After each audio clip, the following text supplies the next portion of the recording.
So glad to see you all up bright and early. My name is Dave Kaiser from CCX Media. Honored to be the MC again for the State of the City program. A chance to take a look back at 2019, all of the great things that happened in Maple Grove, and a look ahead to 2020. And as you all know, there's a lot to come in the city in 2020. Great program for you this morning, a lot of various speakers to get us going. And then the mayor and I are going to be a little casual this morning and sit down at the table and have you enjoy your coffee as we chat a little bit about some of the things that have happened and are going to happen in the city. I know you all are all looking at the pens and the lanyards you have in front of you and thinking, boy, it'd be great if I could take this home. Well, good news today, you can take it home. It is yours to enjoy from the city of Maple Grove. A couple other quick notes. After the presentation, all of the department heads from the city will be available up by the stage and by the Maple Grove business area. So if you'd like to come up and ask questions, certainly we're going to give a presentation this morning, but there's time for you to ask questions at the very end as well after the program is completed. We have our friends from the Twin West Chamber and I-94 Chamber here as well. They have tables near the back of the room, so make sure you stop by and say hello at the end of the program.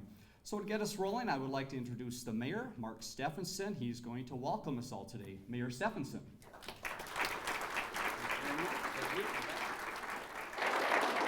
Thank you, Dave, and thank you everyone for being here this morning. This day is a wonderful day for us in the city to explain what's going on in our city. We're very excited. You're going to hear a lot of great things that are happening, and the state of our city is excellent, Mr. Peterson. Mr. Peterson and I were joking earlier about that common phrase in State of the Cities or State of the Union addresses. So I greatly appreciate all of you being here today and look forward to the rest of our morning. And with that, I'm going to call on Tim Bush, our fire chief, for the Pledge of Allegiance. Chief Bush.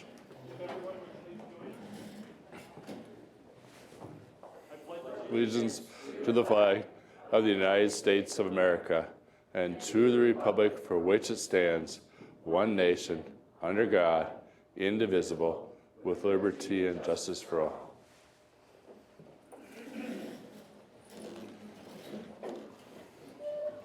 And it's also my pleasure now to call on Don Spear, the head of the I-94 West Chamber.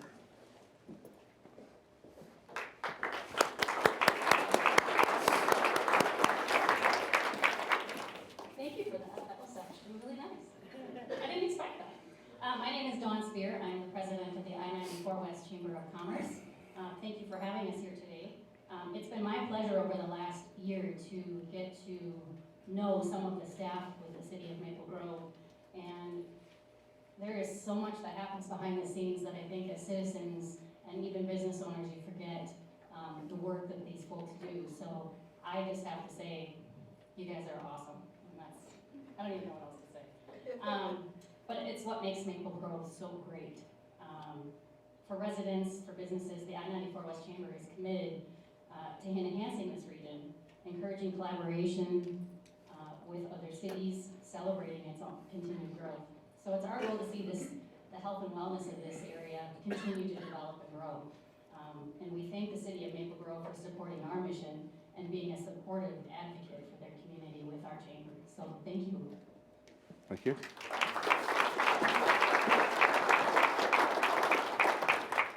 And then I'm also going to call on Laura Roll, who's the head of the Twin West Chamber, or with the Twin West Chamber.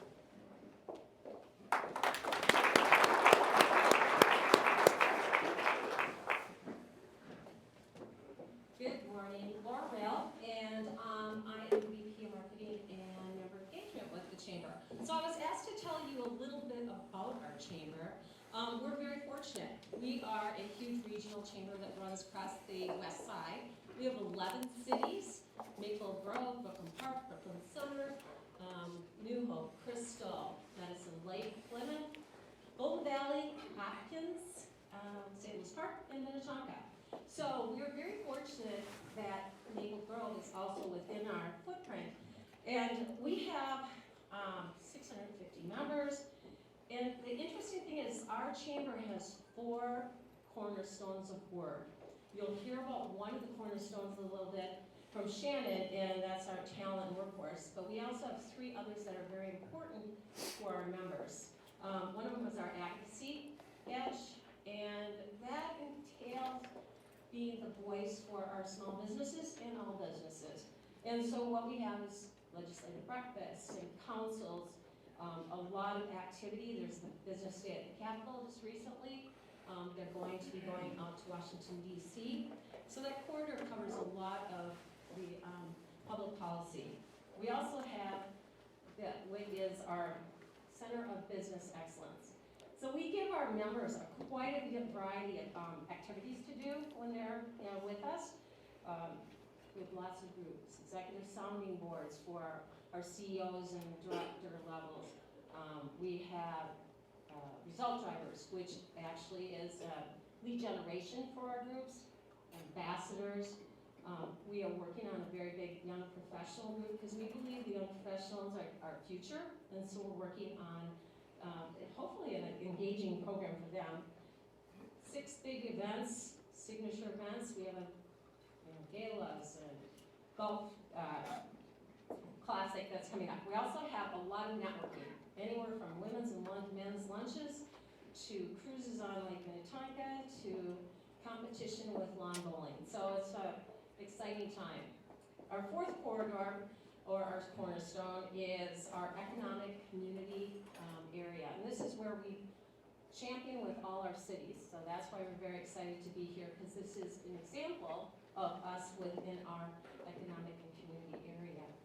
So all of this together matches into what our mission is. And our mission is inspiring communities, investing in the people, and then promoting and protecting business. So thank you for inviting us today, and if you have any questions, you can see me afterwards. I'll tell you more. Thanks.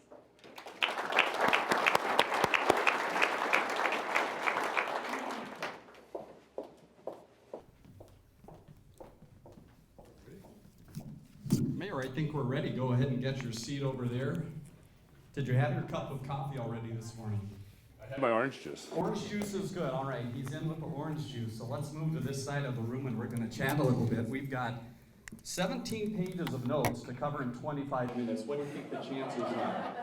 Good? Bad? We'll get there. We'll get there. The mayor is confident about getting there.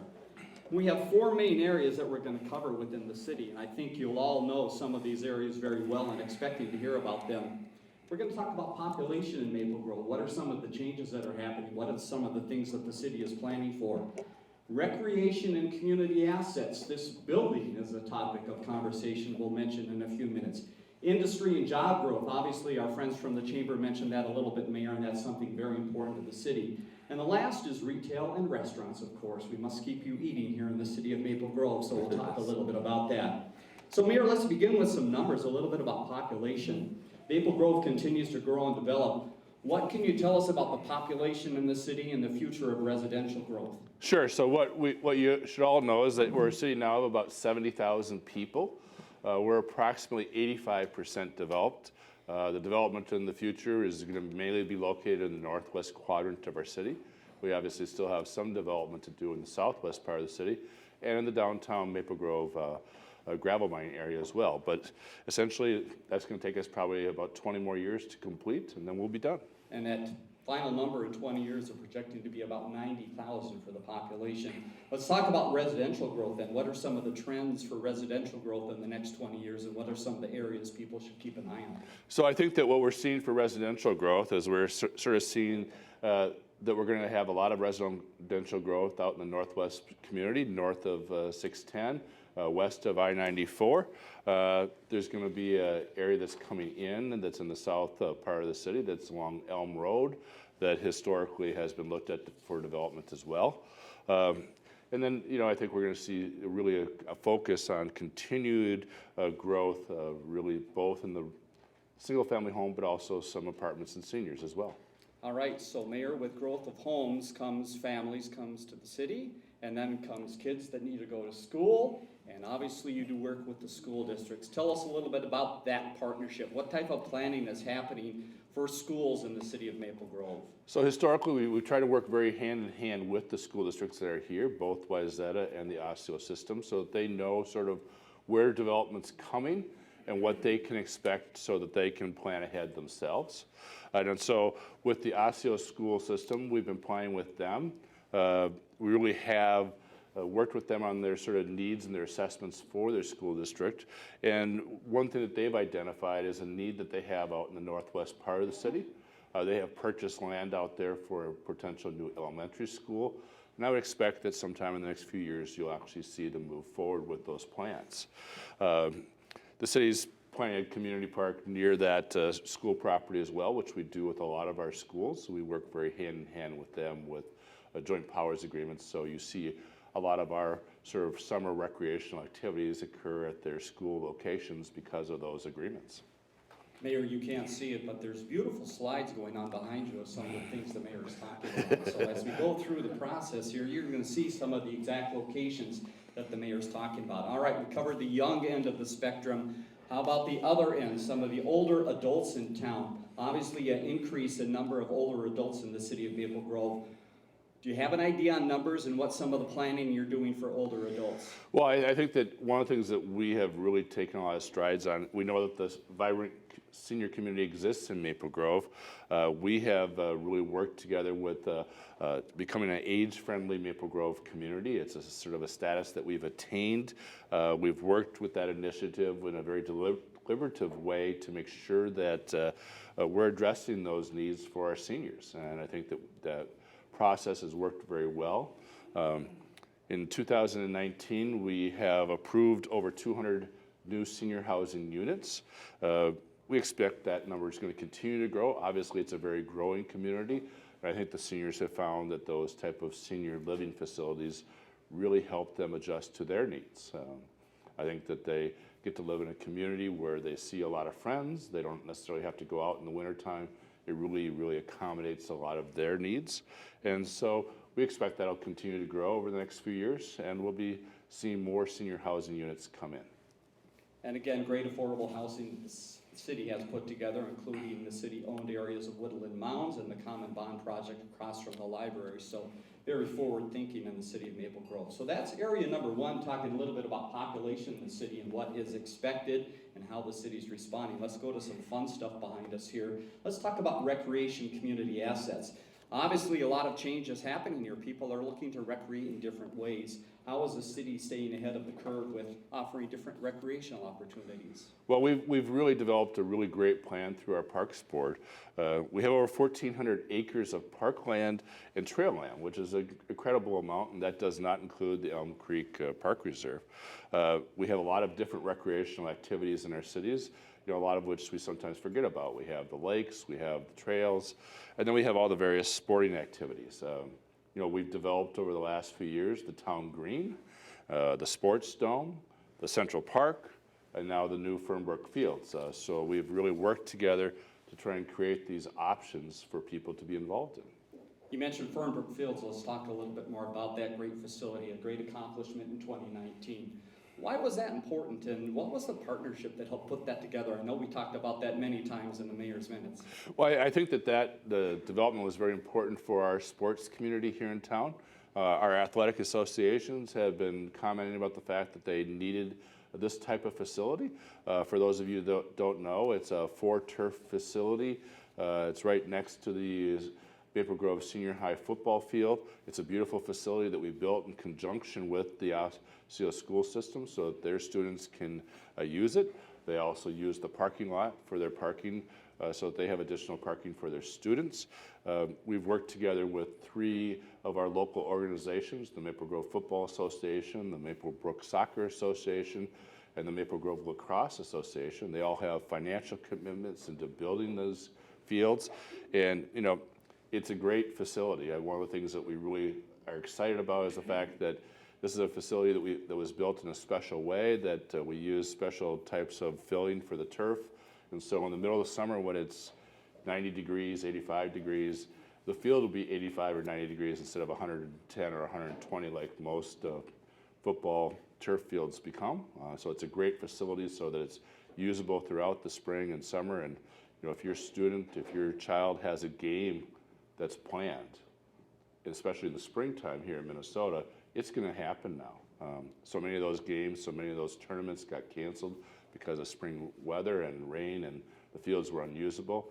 These fields will always be usable. So we know that, for instance, a lot of activities are going to be brought to the city because of it. So A good example is the Minnesota Youth Soccer Association is going to hold all their tournaments there for the next 3 years because they know that they will have a facility that they can use for their big events. Spoken like a true athlete, right? I think the mayor probably went through some football games that were 110 degrees on the field. Is that right, Mayor? Yeah, and I have to admit, I coached my daughter's team, and we were up in Duluth, and they were playing on the turf field up there at one of the schools, and the girls actually came off the field complaining because their feet were on fire. Their feet were burning because the field was so hot. This won't happen here in Maple Grove, and so that means, the kids when they're playing can have a great time. Very good. Forward thinking. Let's talk about this building. Speaking of recreation, this building, it's hard to believe. I remember this building being built, and now it's been a while since that happened. Talk about some of the plans and thinking behind the Maple Grove Community Center.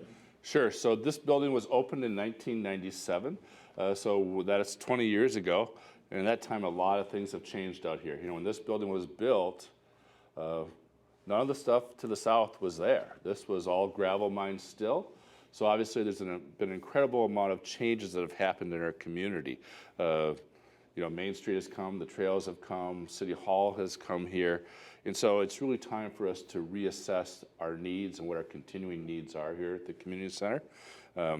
We've begun that process. We're moving forward on that process. We've really tried to engage the various stakeholders in the organizations here so they can have some input in analyzing the needs for this facility. We're working with Lifetime to figure out what their future ideas are as well, so that as we plan this facility, are they going to be here? Are they not going to be there? How do we expand? How do we adjust? And so we're looking at the banquet space, the fitness space, the aquatic space, the teen and senior activities, art and athletics all together to try and maybe better organize this facility and really have it provide a much better service to our community. It already provides a great service, but we want to provide that ultimate service for our community.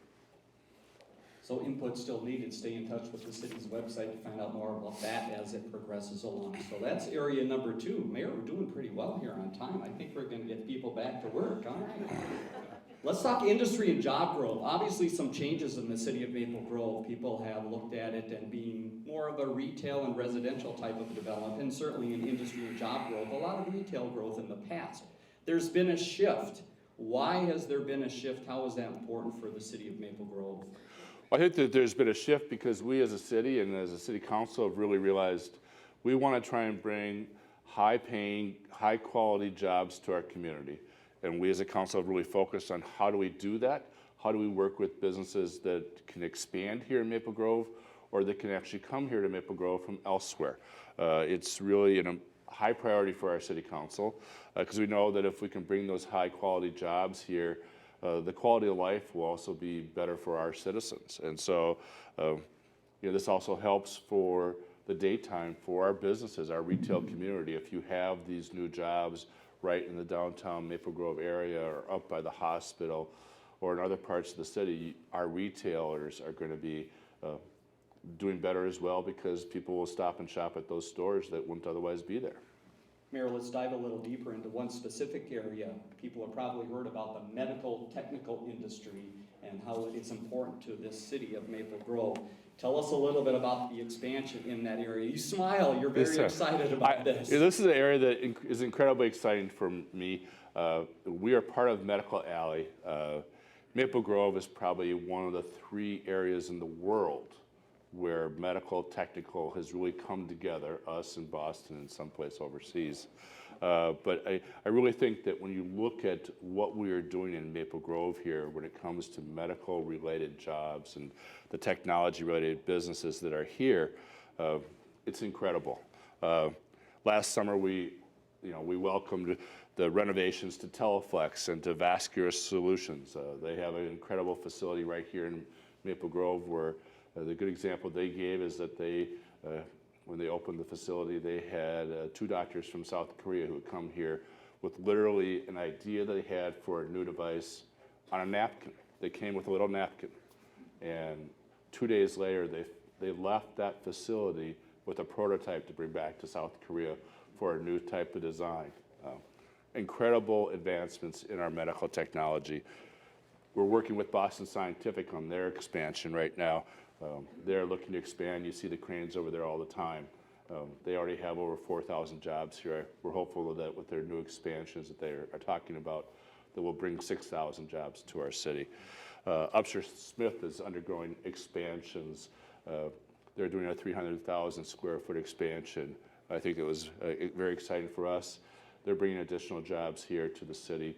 They have chosen to expand here and essentially close their Denver facility. It's incredible what we're seeing from them as well and their commitment to our community. And so, you know, that's an example of a foreign company, Sawai, who bought Upshur Smith, who wants to come here and invest in Maple Grove. It's because we have high quality workers who are going to do an incredibly good job. And that's why we have these businesses coming here from all over the world, because they know that our employees are literally the best in the world. And that's exciting for us as well. And, you know, on top of that, Abbott Labs is opening their new facility in Maple Grove off of in a building right off of Wedgwood. It's a new 100,000 square foot facility there. So there's an additional huge advance. And then we also have an additional new concept that's coming to town that's very, very exciting. It's a pharmaceutical device combination company called ProMed. They're going to construct their new headquarters here in Maple Grove, but this facility is unique. It's an incubator space. And so essentially, if you have early stage med tech concepts and devices, you will go and you will have your office there. It'll be a co-working space with other people that are trying to develop their devices, their ideas, and get through the FDA product process. You know, so there'll be lab and production facilities there for them to use and share with these other new ideas so that they can get their processes and products to market. And those type of companies are, you know, the type of companies that when they are successful, and they will be successful, we've seen that here in Maple Grove, they tend to expand and grow in the community in which they sort of were incubated from. And so these are all the new ideas that are coming into our med tech industry that will be developed right here in Maple Grove and will be advanced in Maple Grove. And that's why I'm so excited. It's an incredible development, it's an incredible advancement, and we're very excited to have those companies here. The mayor will be available for another 2 hours of med tech discussion right here afterwards if you'd like to come up and talk further about that. But for timing, let's move along to some other areas. Obviously, that's not the only area moving in town related to industry and job growth. Tell us about some of the other areas you're proud of. Sure. So we have the Arbor Lakes Corporate Center as well. That's part of the Arbor Lakes Business Park that's located in the gravel mine area. You know, and then we have the Arbor Lakes Corporate Center, which is the what I'll call the Osseo dump site. For those of us who are older, we called them dumps back then. We didn't call them something else. But you know, we're very excited to have these facilities here. The Arbor Lakes Business Park is the new home to Allume. Allume is a company that came here from Bloomington. They consolidated a series of 5 buildings in Bloomington and brought all their employees, their headquarters, their research, their production, and their warehouse facilities to the Arbor Lakes Business Park. And they have one of those buildings that you see right there on Elm Creek Boulevard. And then the second building in Elm Creek Boulevard is essentially 80% occupied now with businesses that are seeking similar opportunities here in Maple Grove. So that, you know, they are able to have very modern space, excellent space that fits their needs, and it's located, when you're in downtown Maple Grove there, you're located right by all the other amenities, the retail, the restaurants. It's a perfect place for businesses to be located. And then we have at the Arbor Lakes Corporate Center, we're welcoming Abelcon. Abelcon is a company that is expanding greatly. They're actually in sort of the aero industry, so they provide a lot of electronic work. They were located in New Hope. They've outgrown their buildings there in New Hope, and so in working with us and the state, they were able to move to this new facility that's being created over there. And I think that the new facility, the Arbor Lakes Corporate Center, is really a great testament to how government can work to make things work for businesses. You know, we had a site that was polluted. It had some items in it that had been left from the various years of waste and simply dumping at the site. We worked with the state and the county and Met Council to work to get funds to clean up the site. We now have the site cleaned up. It doesn't have the pollutants it had. We now are bringing a wonderful new company here to Maple Grove to be located at that site with a lot of new jobs for our city. So in working together, we're able to create this new 200,000 square foot facility that brings good paying jobs, manufacturing type jobs to our city on a site that used to be simply filled with pollutants. Final note related to industry and job growth, you may have heard about something called Project 100, right? That ring a bell out there, and also Minnesota Health Village. The two are kind of combined, and you're going to see some aerial views behind the mayor here. Tell us a little bit more about the dream and the project, and this dream is about ready to become reality. It is. So we have just approved this sort of project. So the Minnesota Health Village essentially is up where the hospital is located. It's the expansion to the north and the west from the hospital. And so what we're going to be seeing up there is an incredible new expansion of the hospital, which the city is very, very excited. Obviously, the hospital provides benefits not only to Maple Grove, but to all of the Northwest community. It's a great facility. I've had the unfortunate ability to use the hospital a couple of times this winter. They do a great job. But you're looking good today, so it's been a success. It's been a success, yes. My wife wouldn't be so happy about her foot, as many people in this room know, but it's a great place, and they're doing a great job for us as a community. But what's really exciting as well is that there's a 100-acre site that's also located there adjacent to the Maple Grove Hospital, and it's going to be a mixed-use village. And so what we're really talking about there is, you have a combination of hospital expansion with over 500 units of new housing, a mix of senior housing and market rate housing. You'll have medical office development there as well. And you're going to also have some other corporate uses there. We're very hopeful that we'll have a very significant corporate user out on the, well, called the northwest corner there of 610 and 94. It's a perfect location for a corporate user. And then there's a lot of other amenities. We're going to have park trails and other things that work together for that community. There'll probably be an additional hotel up there. And so when we work together with them to create this health village, I know that not only is the developer excited, I know the hospital's excited about how they can work in conjunction and have their employees, right there, very close to where they're going to work. And if I'm not mistaken, talk about work happening already. I believe some of the roads that right now, if you drive up in that area, they kind of stopped in the middle of nowhere, and you think, where is this going to connect? So road work will already start sometime this summer, is that correct? That's correct. The road work will start this summer. Essentially, there's a main road that sort of goes through there. So if you go between the hospital and Home Depot, it'll come back around and back out towards the Aldi store. And so that essentially will open up that whole quadrant there that's going to the north and west along 610 and 94. A lot of excitement there, and I believe they have some of the maps up here as well, the Project 100 area. So again, after the presentation, if you want to get a little closer look, you saw the slide behind us here, and you can see some of the buildings. They actually have names of what the different buildings could potentially home right here behind us, so take a look at that. All right, let's talk retail and restaurants as we wrap things up. Item number 4 as we move along.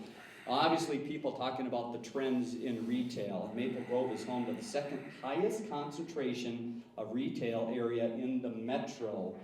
But things are changing, Mayor. Tell us a little bit about what Maple Grove is doing to ensure that retail base remains successful. Sure. So, as we all know, with the advent of the internet and Amazon and 2-hour delivery, the retail market has seen sort of some challenges over the last few years. And we've tried to work together with those retailers to focus on, how can we help you with sort of the shift from sort of the physical goods, picking up my clothes or other things at the stores to more of a services, experiences in the restaurant industry. It's important for us to work with them to make sure that these changes are made so our city stays vibrant. We've been very supportive as a council of doing that. We've worked with them to try and make sure that we allow and work with these commercial property owners to make sure that they keep their retail spaces filled. It continues to help make our city dynamic and vibrant, and will help them respond to the sort of the shift in users that they're seeing. Let's break it down a little bit closer then, Mayor, as we talk about one specific area and an example of what you're talking about, some of the changes. The shops at Arbor Lake's obviously a great attraction here in the city. What has the shops done in recent years along what you were just saying to help make this change happen? Sure. So, I mean, I think that one of the things that you've seen that's very, very obvious is sort of the concept of sort of starting to develop not only the outer ring, but sort of the inner ring of that multi-million-dollar development that they have. So they have recently completed the new road that goes through the middle of the development. It's created sort of a new and innovative public gathering spaces. If you go through there, you'll see on the corners we've created some new gathering spaces that are there. It's improved the traffic circulation, and it's provided more convenient parking options for the retailers and for the people who are shopping. So if you want to pop right into the business and pop right back out, you can do that. And you know, they're attracting new businesses that way. I was talking to the owner or the head of the shops earlier this morning here and talking about the new businesses that they see that they're coming. Some of the new unique tenants are the Olfactory Scent Studio and the Lila and Lavender. And one of the things that they've also done is we're trying to help them use the outdoor reaches of the parking spaces. So obviously a few years ago, Portillo's came and was put into the outdoor side. And now we're very, very excited that we're going to have the Shake Shack there as well, right on Elm Creek Boulevard. So that will be right there by the entrance across the way from the Great River Energy. So we're helping them to sort of fill up their parking areas with experiences or restaurants to make sure that those retail spaces really stay vibrant. So as you're dreaming of your next Shake Shack experience and the next burger there, let's pull you back into the current time there. Let's talk a little bit about restaurants in town. Obviously a lot of activity in the last year, and if you want a choice for a different type of restaurant in town, don't have to go too far. Tell us about some of the growth, some of the things that have happened in 2019 in restaurants. Sure, I think that one of the things that's very exciting is we've brought a lot of new dynamic, different types of restaurants to this community over the last year. And that creates a great variety and a great excitement. So we've seen, in addition to the Second Wall Burgers in Minnesota opening up a couple weeks ago, and hopefully you've had a chance to experience that as well. We have the new Bon Chon, which is a Korean restaurant here in town. I think that they have locations in a couple of places throughout the country and then in South Korea. So it's a unique opportunity for us to have that restaurant here. We have the Grill Hall Churrascaria, so that's opened as well. New Crisp and Green, the Osseo Ramen restaurant, the Pizza Karma restaurant, the Sugar and Spice Sweetery, Tandoor, and the Thai Express. So, as I said, it's sort of a very unique series of new restaurants that really help address the wide spectrum of the people that live here in town. Let's move specifically to the Main Street area. So again, as we talked about the age of this building here, built in 1997, Main Street, as you take a look at it here, believe it or not, is already 20 years old. So let's talk a little bit about Main Street, Mayor. What are some of the thoughts there? What could we see possibly happening in the future? Well, obviously we are now just seeing that Schuler's, who was a main tenant for years, has opened their new headquarters right in the downtown area along Elm Creek Boulevard. So that's going to bring some change to that Main Street area along with some other changes. So we need to make some repairs. We need to sort of improve the roadway there. And so we're looking at that with this new opportunity to try and freshen the space up, to really create an avenue for better opportunities and then different retail uses to come to that area. I know that they're working on a couple of different options. You know, obviously this is an area where we have Chalk Fest every year. We're trying to provide more public amenities, potential for street art or outdoor dining areas, and other sort of investments that will really help keep that sort of dynamic downtown community feel for Main Street and Maple Grove. We're seeking public input, and certainly we're entertaining all public input. So if you have ideas of what we could do to make that a better location, please let us know. There you have it, the four main areas that we are going to look at today. We do want to As we get ready to transition to Shannon from the Twin West Chamber of Commerce, we want to talk a little bit about that because it was part of the presentation last year. If you look at the state of the city in last year's event, it was announced that Maple Grove joined a workforce initiative partnership with the Twin West Chamber. Local businesses also involved, and also various West Metro school districts. Give us a little update, Mayor. Where are we going in the partnership? What has happened already this year?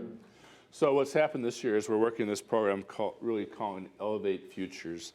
And so we're working with a handful of Maple Grove businesses, along with the Osseo School District, to really try and create a way for the students to find new and innovative ways to sort of build their talent to bring to students so that they can then have the necessary skills as they go to work in various industries. And so that's a very important thing for us to work for. Obviously, it's an important goal for us as a city council to provide avenues for students to learn the necessary types of skills that they need in the future. And we're very excited to be able to work with the school district on that, along with the Twin West Chamber. Very good, Mayor. Let's give Mayor Steffensen a big hand. Thank you for the information this morning. You didn't even crack open your bottle of water. You were set with us this morning. We're going to do a little technology change. Mayor, I'll just mention to you your microphone to the room. You can turn that off for just a minute here. And at this point, I would like to introduce Shannon Full from the Twin West Chamber of Commerce. As the mayor mentioned, this has been a partnership that's been going on for some time, and there is new information to report. So Shannon's going to give us a little insight of where the program is going and what are some of the accomplishments that have been made. Hold on just a second. We'll get the microphones changed here. Good morning, everyone. The mayor's a tough act to follow, and he did a great job of giving the overview, so maybe I don't even need to speak this morning. That would be great. But in all seriousness, it's a great pleasure to be up here today, and hats off to the leadership of the City of Maple Grove and the staff here. We cover, as Laura mentioned, we have 11 cities in our footprint, yet we have many other relationships with other cities, and I can tell you that it is a pleasure every day to work with the City of Maple Grove. We hear often out in the community from businesses that this is a city that really truly appreciates businesses and the growth of business and the perspectives of business, and that they really want to be active partners in helping businesses address their challenges and concerns, but also positions the city for growth in the future. So thank you for being proactive, being bold in leadership, and that really starts with the mayor. So Mayor, thank you for your leadership. As the mayor mentioned, last year we entered into a public-private partnership agreement with the City of Maple Grove, really around a few major challenges we're facing. So here's a little bit of background and stats. By the year 2025, so 5 years from now, we will be 316,000 workers short in the state of Minnesota. This is going to be hugely impactful for all sizes of businesses, all types of businesses. It will be hugely impactful to cities for growth and challenge around that. It will be very challenging for our education systems. So, and it'll have trickle-down effects to our nonprofits. So this is a very kind of a collective, comprehensive approach for us to look at workforce. And so last year we really launched the Elevate Futures initiative. This came out of great work with 10 school districts, 2 post-secondary institutions through the Hennepin West Career and Technical Education Consortium, hundreds of businesses, and great city partners like the City of Maple Grove. So I'm going to give you a little bit of update of where we are and what we're focusing on, and we'll go from there. So as I mentioned, it's a great partnership with the City of Maple Grove. We actually have in public-private partnership agreements also 6 school districts. The Wayzata School District and the Osseo School District are 2 of those, so these are districts that are directly immersed here. But we really were focusing on a few major areas and goals. The first is when you talk about workforce, we are a metro region that is program rich but pretty systems poor, right? We've got a lot of great people working in workforce, but it's not very streamlined. And this is the number one thing we heard from companies is I would love to help with future pipeline development within the schools or in the immediate development within post-secondary, but there's not an easy entry point. There's no way for me to easily engage. And so we listened to that and we're looking at those pieces. We also know that the mayor mentioned this, our communities are becoming much more diverse. And that diversity has great opportunity, but also poses some challenges, because we know that students coming from a more diverse background generally have less opportunity to social networks that are currently already built out, right? So we wanted to create a solution that allowed for equitable access for students of all different backgrounds to access career-connected learning and futures for their opportunity. So when we moved into what does this look like with our school districts, we don't do this in a silo. We actually have a tremendous amount of outreach, focus group, that type of background. And so bringing together all the superintendents, we have action teams at each of the schools that consist of students and of teachers on how we can design solutions together. So these are the 4 things that came out from the work that we're doing in partnership with schools, business, the community, and our municipalities. The first is around community collaboration, and because I am short on time, I'm not going to touch on all of these. I'll just touch on a few.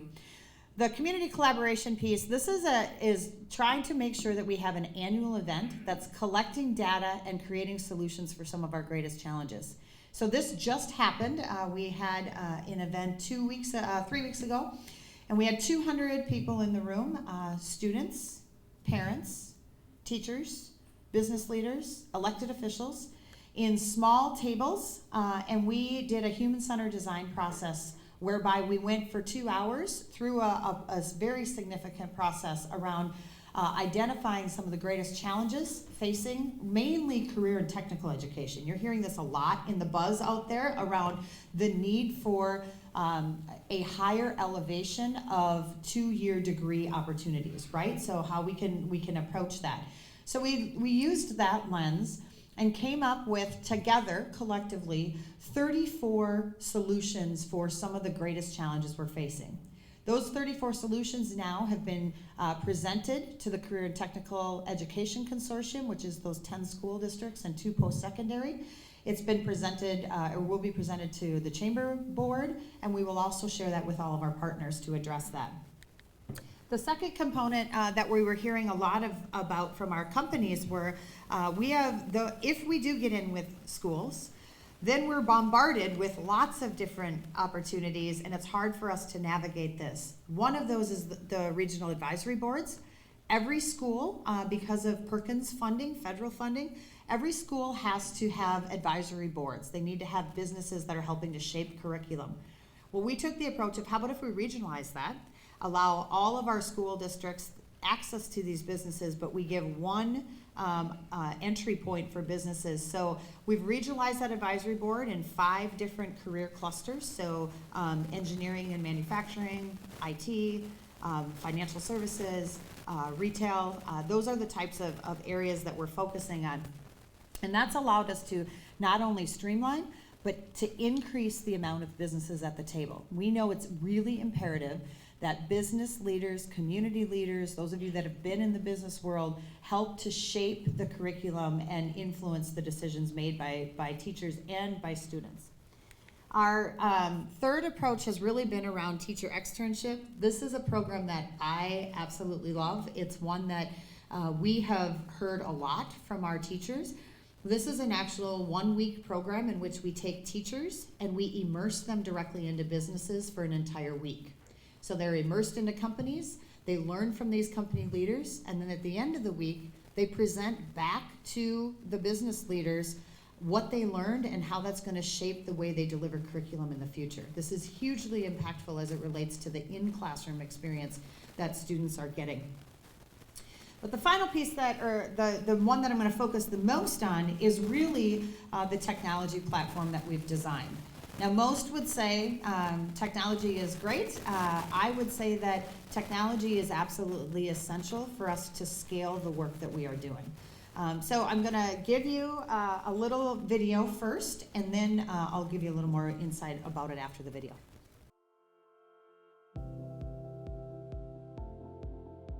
Employers need great people. People need great jobs. Ignite the workforce potential in your community. There's a skills gap There are unfilled jobs and adults unprepared to fill them. When we look at the implications for how we prep people for the workforce and how we attract and retain people to the workforce, we are compelled to collaborate and amplify the great things that we're doing in both the private sector and in education. Bridge that gap by providing the workforce with access to exceptional education, training, job opportunities, and professional networks in their community. How do we elevate that? How do we look at the future long term? Can I, open up my handheld and I can see what's available? So it is a big challenge for us to get a good workforce. So we've taken kind of the initiative of go get good people and teach them the skills that they need to do the work that we have here. It's almost like the reverse concept of a job fair. A job seeker can look to say, this employer is looking for A, B, and C, and guess what? I exude that, so score, I can make it happen. We have a tremendous amount of entrepreneurs, so the entrepreneurial spirit is ripe here in this community. There typically isn't that person that's graduating with a 4-year degree that just seamlessly fits in. What we're looking for is people that are, most importantly, excited about what we're trying to do with this technology. A lot of these jobs I didn't know about as a student. It was doctor, lawyer, but you get to be inside these businesses and you see how connected and what the possibilities might be, and to learn what jobs that you might want to go into. Some very complicated projects, clean rooms, labs, high-tech, mid-tech projects. We give them, the right tools, the right technologies, the most up-to-date technology, and support too. Our global competitiveness hinges on the education of our workforce. We're hoping that all students have an opportunity to experience careers before they get to college, before they get out in the work world, so that they have a better idea of what they want to do with their lives. Our workforce development platform provides a unique solution for communities to close workforce gaps by sharing, on one connected platform, the data and activities of job seekers, employers, colleges, chambers of commerce, and workforce boards. As I look at the ingenuity of educators who are doing amazing things in their classroom, and I look at the incredible companies that are in this region and all the fantastic things they're doing, I think we can each accelerate the work of the other by working together. So as I mentioned, this technology platform will transform the way we are doing education. This is a very innovative approach. It's a very exciting time to be a part of this.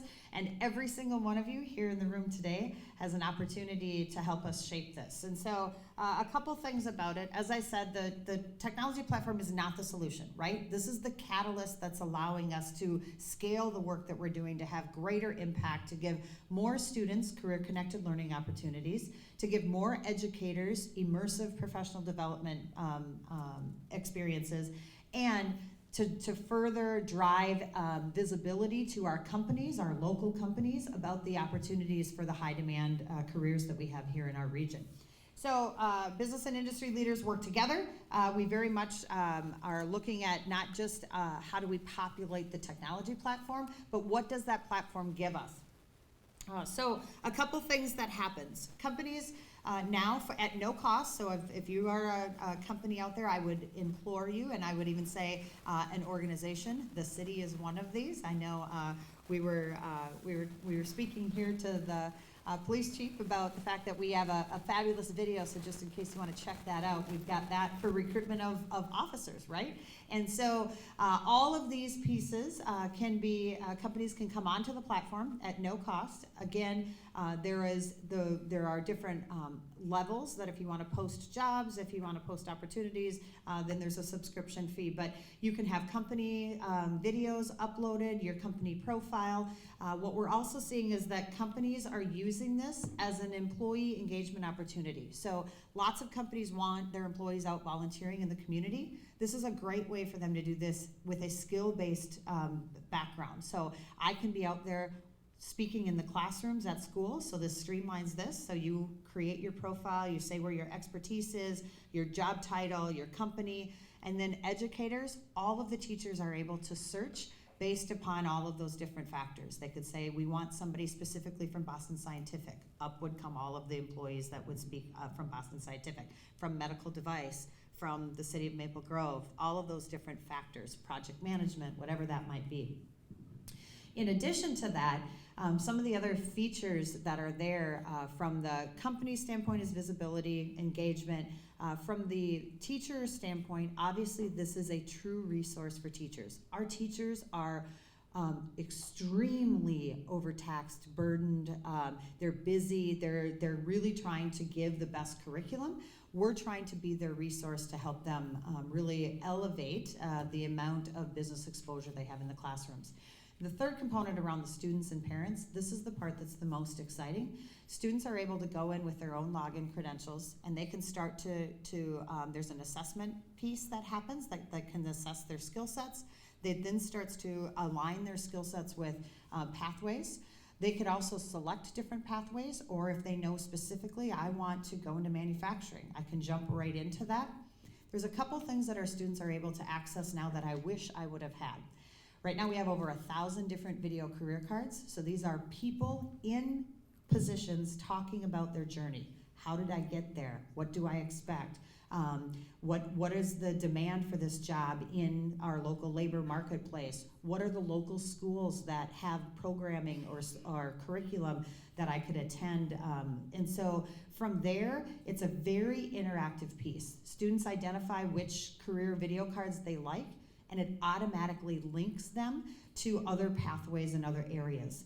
We have one other feature around this that's, we have over 150 different online badging courses. So a student could go in and say, here's a perfect example on medical device. We have a medical device packaging training that's about 30 minutes, 45 minutes. A student goes in and gets the basics of medical device packaging, and once they complete that online training, it automatically populates to a resume and builds a resume for the student. Then the businesses can say, if I want to have an intern that is in medical devices, I could ask them to go through this online training first. And so we could help to screen them and vet those students. In addition to kind of the handheld device, right? Students want to self-navigate their future. Our guidance counselors, we know those numbers are extreme as far as 300 to 1, 400 to 1. We also are giving this as an opportunity for the guidance counselors to help direct and scale more students in a career-connected learning experience. The final piece around the students is that they are also able to search any company and individual that's willing to do not just an internship. Lots of companies aren't ready to jump into internship, and lots of students aren't ready to go into a full internship, but they can do site visits. We'll take 25 students once a quarter. They could sign up there. They can do job shadows, mentorship, internship, and we can customize those approaches based upon what the business wants to do as well as what the school wants to do. Business leaders can select what districts they want to engage in. I might just want to engage in the Osseo district because that's where I live, or that's where my student goes to school, whatever that might be. So it's a very, it's a pretty high, powerful system. We know that this year will impact about 10,000 students will engage in the system. All of our school districts, we have 6 school districts right now that are actively using it. Some more than others, some will roll it out. I would encourage you that if you have a student in the districts of Osseo, Wayzata, Minnetonka, St. Louis Park, Hopkins, I'm forgetting one, that I would encourage you to ask about it because we want this to be implemented and hopefully it scales across all of the students in those districts. But also our goal is to scale this throughout the metro, if not throughout the state, to better connect activities, because at the end of the day, we need to retain more of our students here in order for us to have a thriving economy. So that's, I'm gonna fly through, I think I don't do real well at following slides. So again, I just wanna leave you with the thought that if this is at all of interest to you in any aspect, we have a table in the back. You don't have to be a chamber member. This has nothing to do with membership. This really is about delivery to help us drive our economy forward. I thank the City Council. I thank the Mayor for the partnership. Thank you, Heidi, for the great team that we get to work with here. Cities are very influential and will be very impactful in the success of this overall program. So I commend you again for the leadership. Thank you for the opportunity.